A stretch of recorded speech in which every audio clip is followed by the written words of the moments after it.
वो कहते हैं ना, सामान जितना कम मंजिल उतनी आसान। सही कहते हैं। मेरे पास टोटल एक ये बैग है और इसके अंदर मेरी पर्सनल बिलोंगिंग्स हैं, पासपोर्ट और वॉलेट, पैसे वगैरह। और एक ये पीछे बैग है, इसके अंदर सिर्फ जैकेट्स वगैरह है। इसको मैं एक भी कर सकता हूँ, इसके अंदर कन्वर्ट कर सकता हूँ पूरे में। इतना बेहतरीन सफ़र जा रहा है, कोई टेंशन, कोई हेडेक, कोई परेशानी नहीं है। और बजट फ़्लाइट्स मैंने लिए हैं काफ़ी सारी, उसके अंदर भी मुझे लगेज वगैरह कोई एक्स्ट्रा पे नहीं करना पड़ा। सो आपने कभी भी अपना ट्रैवल प्लान करना है ना, किसी भी दूर के मुल्क का, यूरोप का, अमेरिका का, कनाडा का सोलो ट्रिप, या भले 2 लोग भी हों, आप हस्बैंड वाइफ हों, तो आपने भाई सामान कम से कम रखना है। मेरा अब क्या सीन है पता है, मैं जहाँ पर मतलब मुझे ज़रूरत पड़ती है ना, मैं पुराने कपड़े होमलेस को दे देता हूँ और नए कपड़े ख़रीद लेता हूँ।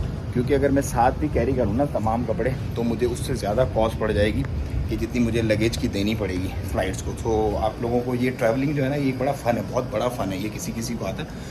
सो आप अपने भाई से ये ट्रिक सीखते रहें, आप लोगों को काम आएंगी बड़ी। आप भी आगे लोगों में शेयर करें ताकि उन लोगों के भी बड़ी काम आएगी चीज़ें।